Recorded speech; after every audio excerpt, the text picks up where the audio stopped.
So ರಾಜಸ್ಥಾನದ ಜೋಧ್ಪುರ್ನಲ್ಲಿ ಉದಯಪುರಲ್ಲಿ ನಮ್ಮ central ಗೌರ್ಮೆಂಟಿಂದ ಎಲ್ಲ ಮಿನಿಸ್ಟರ್ ಸೆಂಟ್ರಲ್ ಮಿನಿಸ್ಟರ್ಸು ಒಂದು 40 ಜನ ಮಿನಿಸ್ಟರ್ಸ್ನ ಆಹ್ವಾನ ಮಾಡಿದ್ರು ಕಳೆದ ವಾರ. ಜಲಶಕ್ತಿ ಮಂತ್ರಾಲಯ ಮಿಸ್ಟರ್ ಪಾಟೀಲ್ ಅವರು, ನಾನು ಅಲ್ಲಿ ಪಾರ್ಟಿಸಿಪೇಟ್ ಮಾಡಿದ್ದೆ. ನಾನು ಪ್ರಿಯಾಂಕ್ ಖರ್ಗೆ ಅವರು ಅಲ್ಲಿ ಪಾರ್ಟಿಸಿಪೇಟ್ ಮಾಡಿದ್ದೆವು. ಅನೇಕ ವಿಚಾರಗಳನ್ನು, ನಮ್ಮ ರಾಜ್ಯದ ಅನೇಕ ವಿಚಾರಗಳನ್ನು ನಾನು ಅಲ್ಲಿ ಪ್ರಸ್ತಾವನೆಯನ್ನು ಮಾಡಿದೆ. ಸೊ ಅದಾದಮೇಲೆ ನಾವು ಪ್ರತ್ಯೇಕವಾದಂಥ ಒಂದು ಸಭೆ ಕೂಡ ಅಲ್ಲಿ ನಡೆಸ್ತು. ಈ ಮಧ್ಯದಲ್ಲಿ ಅವತ್ತು ತೆಲಂಗಾಣ ಮತ್ತು ಆಂಧ್ರ ಇಬ್ಬರು ಮಂತ್ರಿಗಳನ್ನು ಕೂಡ ನಾವು ಭೇಟಿ ಮಾಡಿದೆವು. ಏಕೆಂದರೆ ತುಂಗಭದ್ರಾ ನದಿ ವಿಚಾರದಲ್ಲಿ ಸ್ವಲ್ಪ ನೀವು ಮಾತು ನಿಲ್ಲಿಸಿದ್ರೆ ಮಾತಾಡ್ತೀನಿ, ನೀವೇ ಮಾತಾಡಂಗಿದ್ರೆ ನೀವು ಮಾತಾಡ್ಕೊಳ್ಳಿ, ಡಿಸ್ಟರ್ಬೆನ್ಸ್ ಆಗ್ತದೆ. Ask him to stop his phone, I am in press conference.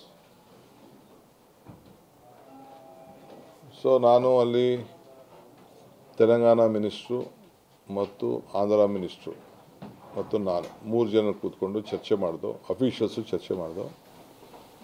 ಆ ನವಲಿ ಡ್ಯಾಮ್ ಹೊಸ್ದಾಗಿ ಕಟ್ಟೋದು, ನಮ್ಮ 30 TMC ನೀರು, 25ರಿಂದ 30 TMC ನೀರಿಗೆ ಏನು ಶಿಲ್ಟ್ ಆಗ್ತಾಯಿದೆ, ಅದಕ್ಕೆ ಆಲ್ಟರ್ನೇಟಿವ್ ಏನು ಅಂತೇಳಿ 1-2-3 ಪ್ರಪೋಸಲ್, ಹೊಸ ಪ್ರಪೋಸಲ್ಸ್ ಕೂಡ ಚರ್ಚೆ ಬಂದಿದೆ.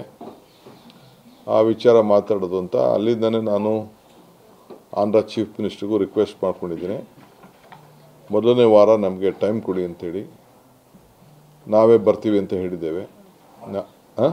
ಮಾರ್ಚು ಯಾವಾಗಾರು ನಮ್ಮ ಟೈಮ್ ಕೊಡಿ, ನಾವೇ ಬರ್ತೀವಿ ಅಂತ ಹೇಳಿ ಅವ್ರಿಗೆ ರಿಕ್ವೆಸ್ಟು ಕಳಿಸ್ಕೊಟ್ಟಿದ್ದೀನಿ. ನಾನು ಫೋನಲ್ಲೂ ಕೂಡ ಚೀಫ್ ಮಿನಿಸ್ಟ್ರು ವಾಪಸ್ಸು ಮಾತಾಡಿ ನಾನು ತಿಳಿಸ್ತೀನಿ ಅಂತ ಹೇಳಿದ್ದಾರೆ. ಸೊ ಅದಕ್ಕೆ ಅಲ್ಲಿಗೆ ಹೋಗ್ತಾ ಇದ್ದೇವೆ. ಅವರು ಟೈಮ್ ಕೊಟ್ಟ ತಕ್ಷಣ ನಾನು ನಮ್ಮ ಇರಿಗೇಷನ್ ಮಿನಿಸ್ಟ್ರು ಆಂಧ್ರಗೆ ಹೋಗ್ತಾ ಇದ್ದೀವಿ. ಆಂಧ್ರ ಅಂದರೆ ವಿಜಯವಾಡಗೆ ಹೋಗ್ತಾ ಇದ್ದೀವಿ. ನಾನು ತೆಲಂಗಾಣ ಮಿನಿಸ್ಟ್ರು ಕೂಡ ನಾವು ರಿಕ್ವೆಸ್ಟ್ ಮಾಡ್ಕೊಂಡಿದ್ದೀವಿ, ಅವರು ಕೂಡ ಬರ್ತಾರೆ. 3 ಜನನೂ ಮಾತಾಡಿದ್ದೀವಿ ಈ ವಿಚಾರದಲ್ಲಿ. ಅದು ಒಂದನೇ ಭಾಗ. ಅದಾದಮೇಲೆ ಪ್ರತ್ಯೇಕವಾದ ಸೆಂಟ್ರಲ್ ಮಿನಿಸ್ಟರ್ ಜೊತೆ ಕೂಡ ನಾವು ಚರ್ಚೆ ಮಾಡಿ ನಮ್ಮ ಪ್ರೋಗ್ರಾಮ್ಸ್ ಬಗ್ಗೆ ಎಲ್ಲ ತಿಳಿಸ್ತೋ. ಸೊ ಅವರು ನಮ್ಮ ಕಾರ್ಯಕ್ರಮ, ನಮ್ಮ ಒತ್ತಡ ಇದೆಲ್ಲ ಗಮನದಲ್ಲಿಟ್ಕೊಂಡು ಡೆಲ್ಲೀಲಿ ಸಪ್ರೇಟ್ ಒಂದು ಮೀಟಿಂಗ್ ಕರಿತೀನಿ ನಿಮಗೋಸ್ಕರ ಅಂಥೇಳಿ ಒಂದು ಟೈಮನ್ನು ಅಲ್ಲೇ ಫಿಕ್ಸ್ ಮಾಡಿ ಇವತ್ತು ಸಭೆನ 25ನೇ ತಾರೀಕು ಅಂತ ಅಲ್ಲೇ ಡೇಟು ಕೊಟ್ಟು ಇವತ್ತು ಎಲ್ಲ ನಮ್ಮ MDಗಳೆಲ್ಲ ಸೇರಿ ನಾವೆಲ್ಲ ಬಂದಿದ್ದೋ. ನಮ್ಮ ಸೆಕ್ರೆಟರಿ ಆದಿಯಾಗಿ ನಾನು, ನಮ್ಮ ಸೀನಿಯರ್ ನಮ್ಮ ಡೆಲ್ಲಿ ರೆಪ್ರೆಸೆಂಟೇಟಿವ್ ನಮ್ಮ ಜಯಚಂದ್ರ ಅವರು ಮತ್ತು ನಮ್ಮ ಇರಿಗೇಷನ್ ಮಿನಿಸ್ಟ್ರು ನಾವೆಲ್ಲ ಸೇರಿ ಮೀಟ್ ಮಾಡಿದೋ. ಆಮೇಲೆ ನಮ್ಮ ರಾಜ್ಯದಿಂದ ಪ್ರತಿನಿಧಿ ಮಾಡ್ತಾರಂಥ ಸೋಮಣ್ಣವರು ಕೂಡ ನಾವು ತಿಳಿಸಿದ್ದೋ, ಅವರು ಕೂಡ ಸಭೆಯಲ್ಲಿ ಭಾಗವಹಿಸಿದರು. ಸೊ ನಾವು ಅನೇಕ ವಿಚಾರಗಳನ್ನು, ನಾವು ಹೊಸ ವಿಚಾರಗಳನ್ನು ಪ್ರಸ್ತಾವನೆ ಮಾಡಿದ್ದೇವೆ. ಹಿಂದೆ ಏನು ನಮಗೆ